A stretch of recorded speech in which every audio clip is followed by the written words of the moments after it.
राधे राधे भक्तों, जय श्री कृष्ण। आज की वीडियो में हम बात करेंगे शनिदेव की पूजा विधि और व्रत कथा के बारे में।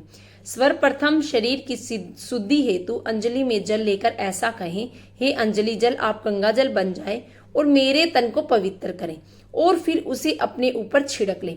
इसके बाद गणेश जी का सुमिरन करें और उन्हें प्रणाम करें। इसके बाद दाहिनी हथेली में पान, सुपारी, अक्षत यानी चावल, तिल, गंगा जल, द्रव्य और फूल, बिल्व पत्र और चंदन लेकर इस प्रकार उच्चारण करें, हे शनिदेव मैं कलयुग वासी हूँ, पृथ्वी लोक में मेरा वास है, मेरा अमुक नगर है, अमुक मास है, अमुक पक्ष है, अमुक तिथि और अमुक नक्षत्र है।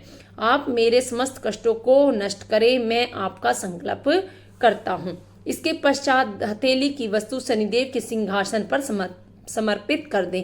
इसके बाद गंगा जल और साधारण जल से शनिदेव की मूर्ति को स्नान कराएं। इसके पश्चात अक्षत यानी चावल, तिल, बिल्व पत्र, पुष्प, चंदन तथा पुष्पांजलि श्रद्धा पूर्वक समर्पित करें। ऐसा कहकर हाथ जोड़कर क्षमा प्रार्थना करें, हे शनिदेव आप सूर्य के पुत्र हैं और यमराज के भाई, आप ही मेरे आधार है, मैं कर्महीन हूँ, क्रियाहीन हूँ। आप मेरी भक्ति को स्वीकार करें और मेरी भूल को क्षमा करें। आपको मेरा बारंबार नमस्कार है।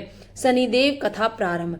दोहा। आज्ञा दे गुरुदेव ने, दीना शीश झुकाए, कथा कहूँ शनिदेव की, भाषा सरल बनाए।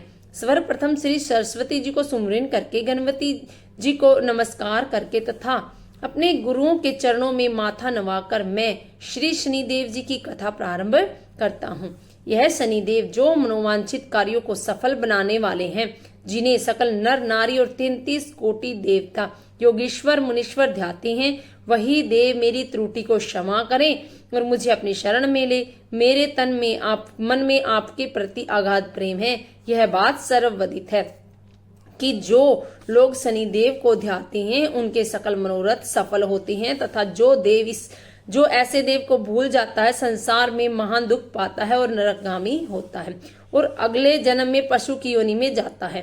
जो कथा मैं तन मन से कहने जा रहा हूँ उसे आप भी सच्चे मन से ग्रहण करें।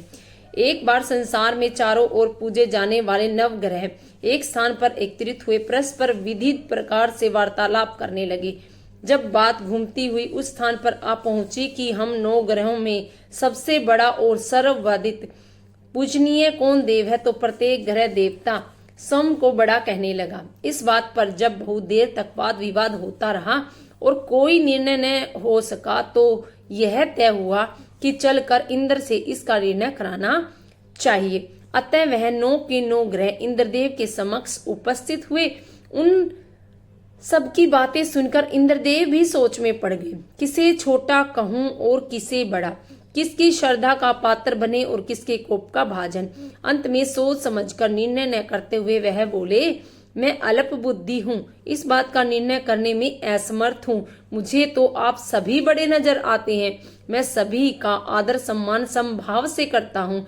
इस प्रकार नवग्रह संतुष्ट नहीं हुए और हठ करने लगे कि इसका निर्णय आपको अवश्य करना चाहिए। तब देवराज बोले, आप मृत्यु लोक में जाइए, वहां एक अत्यंत न्यायप्रिय विक्रमादित्य राजा राज्य करता है। आप उसके पास जाइए, वह अवश्य आपका कोई न कोई उचित निर्णय कर देगा। इंद्र से निराश होकर नवग्रह मृत्यु लोक में जाने को तत्पर हो गए।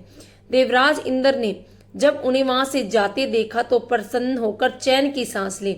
इस धर्म संकट से निकलना उनके लिए सचमुच ही कितना दुष्कर था, पर अपनी चतुराई से अपने ऊपर आए संकट को राजा विक्रमादित्य पर टाल दिया। उज्जैन नगरी की उन दिनों सारे भारत में धाक थी। एक तो वहां राजा विक्रमादित्य के दरबार में बड़े बड़े ज्ञानवान लोगों का सम्मेलन होता रहता था, दूसरे उस न्यायप्रिय राजा के न्याय से उज्जैन नगरी का सारे भारत में डंका बजता था।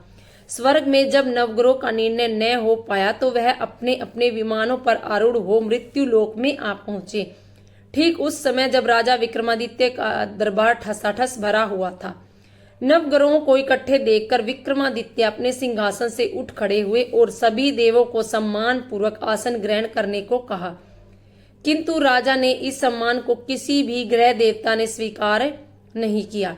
तब विक्रमादित्य ने प्रसन्नवाचक दृष्टि से उनकी ओर देखा तो बृहस्पति देव ने आगे बढ़कर दृढ़ स्वर में कहा, हे राजन, हम यहाँ पर तब तक आसन ग्रहण नहीं करेंगे जब तक कि आप हमारा यह निर्णय नहीं करेंगे कि हम लोगों में सबसे बड़ा कौन है। राजा अपने ऊपर आए इस धर्म संकट को देखकर पल भर में तो घबरा गया, परंतु शीघ्र ही उसने स्वयं को संभाल लिया। उसने अपने मन में एक युक्ति सोच ली। दरबार में छोटे छोटे आसनों की एक पंक्ति प्रवेश द्वार तक चली गई। राजा ने उन लोगों से कहा कि आप यहाँ पर आसन ग्रहण कीजिए, मैं सोच समझकर अपना निर्णय करता हूँ। यह कहकर राजा अपने सिंहासन पर बैठ गया। सिंहासन के निकट ही जो आसन पड़ा था उस पर भागकर बृहस्पति जी जा बैठे और उसके अगले आसन पर सूर्य देव जी जा बैठे। सूर्य के निकट ही चंद्रमा और फिर इसी क्रम में बुध, मंगल, राहु, केतु इत्यादि ने भी अपना अपना आसन ग्रहण कर लिया। पंक्ति में 8वें थे भार्गव, किंतु उन्हें भी संतोष था कि उनके बाद शनिश्चर बैठेंगे, किंतु आसन प्रवेश द्वार के समीप होने के कारण और अंत में होने के कारण शनिदेव उस पर नहीं बैठे। राजा विक्रमादित्य ने सोचा था कि जो ग्रह उस अंतिम आसन पर बैठेगा वह उसी को विनय और दयाशील के आधार पर बड़ा कह देगा, पर वहां तो बात ही दूसरी हो गई। शनिदेव अति क्रोधी और विकट स्वभाव के देवता हैं।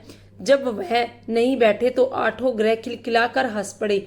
अपना इस प्रकार अपमान होते देखकर शनिदेव की आंखें क्रोध से लाल हो गई और बिरकुटी तन गई।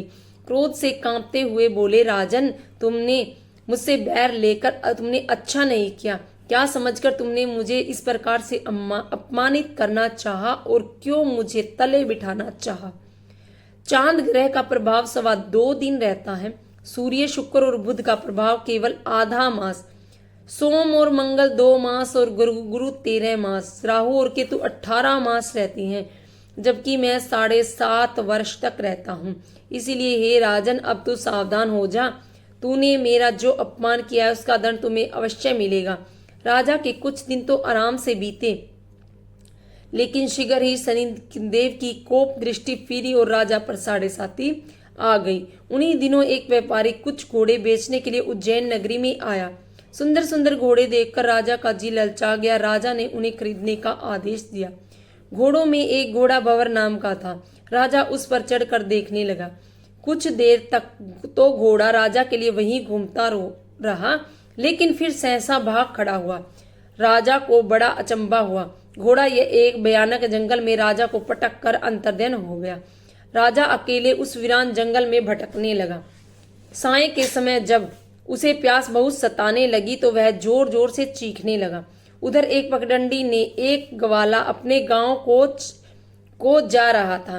वह राजा की आवाज सुनकर रुक गया। राजा उसके पास गया और ग्वाले ने उसकी व्यथा जानकर उसे निकट की नदी में पर ले जाकर पानी पिलाया। पानी पीने के बाद राजा स्वस्थ हो गया और प्रसन्न होकर उसने ग्वाले को अपने हाथ की एक अंगूठी निकाल कर दी और उससे कहा कि मैं उज्जैन नगरी का रहने वाला हूँ और यहाँ रास्ता भटक गया हूँ, तुम मुझे रास्ता दिखाओ। तब ग्वाला उसे अपने साथ गांव ले गया। वहां एक मिष्ठान की दुकान पर राजा ने मिठाई खा पीकर भूख मिटाई और दुकानदार को भी एक अंगूठी उतार कर दी। दुकानदार के पूछने पर उससे भी यही कहा कि वह उज्जैन नगरी का रहने वाला है और उसका नाम विक्रमादित्य है। फिर वह दुकान के बंद होने तक वहीं बैठा दुकानदार से बातें करता रहा। उस दिन दुकानदार की बिक्री बहुत हो गई। उसने सोचा कि ये बहुत भाग्यवान पुरुष है जो उसके आने से आज मेरी इतनी बिक्री हुई है। इसीलिए रात होने पर वह उससे बोला कि आज उसके साथ उसके घर चले और उसके साथ ही भोजन भी करे। राजा मान गया। जब वह दोनों घर पर पहुंचे तो दुकानदार की पत्नी ने उसका बड़ा स्वागत सत्कार किया और अतिथि के लिए विशेष रूप से भोजन तैयार किया। भोजन करते समय एक अद्भुत घटना घटी। जब राजा भोजन कर रहा था तो सामने की दीवार पर सोने का एक सतलड़ा हार टंगा हुआ था। उसके पीछे एक चित्र था। सहसा ही वह हार वहां से अदृश्य हो गया। दुकानदार के यहाँ एक बांदी थी। उसने जाकर घर की मालकिन से कहा, वहां खूंटी पर हार नहीं है। यह बात दुकानदार तक पहुंची तो उसने राजा से पूछा। राजा बोला, मुझे तो मालूम नहीं, तुम्हारे और मेरे अतिरिक्त तो यहाँ कोई था ही नहीं। सच सच बताओ, हार कहाँ है? मुझे मालूम नहीं। राजा फिर बोला, मेरे पास कोई हार नहीं है। जब कोई निर्णय नहीं हो सका तो दुकानदार राजा को उस नगर के राजा के पास ले गया। उस नगर के राजा ने जब विक्रमादित्य की भोली भाली सूरत देखी तो बोला, यह व्यक्ति कभी चोरी नहीं कर सकता, और यह कहकर उसने विक्रमादित्य को छोड़ दिया। विक्रमादित्य जब उस नगर में यूं ही इधर उधर भटक रहा था, तब उस नगर के एक तेली ने उससे कहा कि उसके यहाँ काम कर ले तो वह उसे रहने का स्थान और खाने की सामग्री भी देगा। राजा मान गया और तेली उसे अपने घर ले गया। वहां सारा दिन राजा धानी पर बैठा उसके बैलों को हाँकता रहता और तेली बाजार में तेल बेच आता। जब वर्षा ऋतु आई और मूसलाधार वर्षा होने लगी, तब धानी पर बैठे हुए विक्रमादित्य ने मौज में आकर ऊंचे ऊंचे स्वर में राग अल्पना आरंभ कर दिया। निकट ही उस नगर के राजा का राजमहल था। वहां खिड़की पर बैठी राजकुमारी ने जब राजा का मधुर स्वर में गीत सुना तो वह अपना दिल हार बैठी। उसने बांदी को पता करने के लिए भेजा। बांदी वहां राजा को गाते हुए देखकर लौटी तो राजकुमारी से बोली कि वहां पर तो कोई अति सुकुमार नवयुवक बैठा मस्ती में आंखें बंद किए गाए जा रहा है। राजकुमारी ने सुना तो उसने अन्न जल का त्याग कर दिया। रात तक जब उसने कुछ नहीं खाया तो रानी ने आकर उसे समझाया, पर वह बोली कि वह तो उस गाने वाले से ही शादी करेगी। रानी ने जाकर राजा से कहा कि राजकुमारी एक तेली पर मोहित हो गई है और उससे ब्याह रचाना चाहती है। राजा ने सुना तो उसे बहुत क्रोध आया। उसने तेली के घर से विक्रमादित्य को बुलाया और उसके हाथ कटवाकर जंगल में फिकवा दिए। यह बात जब राजकुमारी को पता चली तो वह उसे भी अपनी बात पर दृढ़ हो गई और बोली कि मैंने तो अब उसी को वर लिया है। वह चाहे कैसा भी हो, मैं उसी से विवाह करूंगी। मैंने तो अब उसी को वर लिया है, चाहे वह कैसा हो, उसी से विवाह करूंगी। बेटी की हट देखकर लाचार हो राजा ने दोबारा विक्रमादित्य को नगर में बुलाया और बेटी की हट देखकर उसने राजकुमारी का मामूली ढंग से पाणी ग्रह कराया और एक साधारण से मकान में बसा दिया। दोनों वहीं रहने लगे। एक दिन जब विक्रमादित्य सोया हुआ था तो स्वप्न में उसे शनिदेव नजर आए। विक्रमादित्य ने उसके सामने नमस्कार किया और क्षमा याचना की। शनिदेव ने उसे आशीर्वाद दिया और बोले, अब तुम्हारी 7.5 यानी 7 वर्ष खत्म हो गई हैं। राजा बोला, मुझसे जो गलती हुई उसके लिए मुझे क्षमा कीजिए। शनिदेव ने मुस्कुराकर उसे आशीर्वाद दिया और राजा के दोनों बाजू दोबारा निकल आए। राजा ने अपनी पत्नी राजकुमारी को रात को जगाया नहीं। वह रात को उसके गले में बाहें डालकर सो गया। सुबह राजकुमारी की आंखें खुली तो उसकी गर्दन में बाहें डली देखी तो चौंक कर उठ खड़ा, लेकिन शीघ्र ही विक्रमादित्य ने जागकर उसे सब बातों से अवगत करा दिया। जब वहां के राजा को यह बात मालूम हुई तो वह भागा भागा आया और अपंग को फिर से स्वस्थ देखकर चकित हो गया।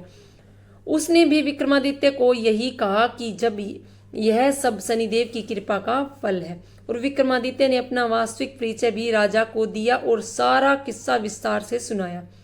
सुनते ही राजा विक्रमादित्य के चरणों में गिर गया और क्षमा याचना करने लगा। बस यह खबर शीघ्र ही सारे नगर में फैल गई। दुकानदार ने जब को भी यह खबर मिली तो वह भागा भागा आया और विक्रमादित्य के पांव में लौटने लगा। विक्रमादित्य ने उसे उठाया और आसन पर बिठाया और कहा, जब तुम घर जाकर उस खुंटी पर देखो हार टंगा होगा। और सच ही दुकानदार ने देखा, हार टंगा पाया। नौकरानियों के साथ लश्कर समेत विक्रमादित्य को विदा किया। राजा विक्रमादित्य जब राजकुमारी को लेकर अपनी नगरी उज्जैन में लश्कर समेत पहुंचा तो सारी नगरी में उत्साह छा गया। अपने राजमहल में प्रवेश करने से पूर्व विक्रमादित्य ने नवग्रह की पूजा की और शनिदेव को सर्वोच्च स्थान दिया। साथ ही उसने नगर भर में ढिंढोरा पिटवा दिया कि शनिदेव मनोवांछित फलों को देने वाले हैं और नवग्रह में सर्वोच्च स्थान रखते हैं। इस प्रकार शनिदेव को मनाकर विक्रमादित्य ने अपने राज्य यश और कीर्ति को प्राप्त कर लिया। बोलो श्री शनिदेव की जय, बोलो नवग्रह की जय। दोहा, जैसी सुनी तैसी कही, इसमें झूठ न साच। विक्रम भूप इतिहास को सजने देखो भांच। सुने सुनावे शनि कथा, गावे जो चितलाए। सत्य वचन है संत का, बाको संकट जाए। 7.5 हटाने के लिए शनिदेव से की गई प्रार्थना। 7.5 शक्ति के मालिक विनती ये मंजूर करो। अशुभ दृष्टि अब है शनिदेवा, मेरे तन से दूर करो। कंपित कर दी काया मेरी, अशुभ 7.5 रानी ने। जीवन को अंधेर किया है तेरी शक्ति भवानी ने। सभी ग्रहों की अशुभ शक्ति को हे शनिदेवा चूर करो। 7.5 शक्ति के मालिक विनती ये मंजूर करो। विपत्तियां जो बैठी मुझ पे उनको दूर भगाओ तुम। निर्धनता मेरे घर में विराजे, अपने संग ले जाओ तुम। बहसे लक्ष्मी मेरे ग्रह में शुभता से भरपूर करो। 7.5 शक्ति के मालिक विनती ये मंजूर करो। डेढ़िया और 7.5 देवा दोनों तेरी दासी हैं। तेरी आज्ञा से चलती दुख सुख की ये साथी हैं। दिला दो इनसे दया की दृष्टि, धन और वृष्टि जरूर करो। 7.5 शक्ति के मालिक विनती ये मंजूर करो। अशुभ ग्रह को हे शनिदेवा मेरा मित्र बना दो तुम। रत्नों से भरा मेरा खजाना, सोने छत्र चढ़ा दो तुम। चरणों में है मेरा मस्तक, दुखिया पे दया हजूर करो। 7.5 शक्ति के मालिक विनती ये मंजूर करो। आरती श्री शनिदेव की। जय जय जय शनिदेवा भक्तन हितकारी, सूर्य के पुत्र प्रभु छाय मैं तारी। जय जय श्री शनिदेवा भक्तन हितकारी, श्याम अक्र वक्र दृष्टि चतुर्भुजाधारी। नीलांबर धारनाथ गज की असवारी। जय जय श्री शनिदेवा भक्तन हितकारी, क्रीट मुकुट शिशिर रजत दीपत है लिलिलारी। मुक्तन की माला गले सुशोभित बलिहारी। जय जय श्री शनिदेवा भक्तन हितकारी, मोदक मिष्ठान पान चढ़त है सुपारी। लोहा तिल तेल उड़त मीशी अति प्यारी। जय जय श्री शनिदेवा भक्तन हितकारी, देव धनुज ऋषि मुनि सुरत नर नारी। विश्वनाथ धरत ध्यान शरण है तुम्हारी। जय जय श्री शनिदेवा भक्तन हितकारी। बोलो श्री शनिदेव की जय। बोलो नवग्रह की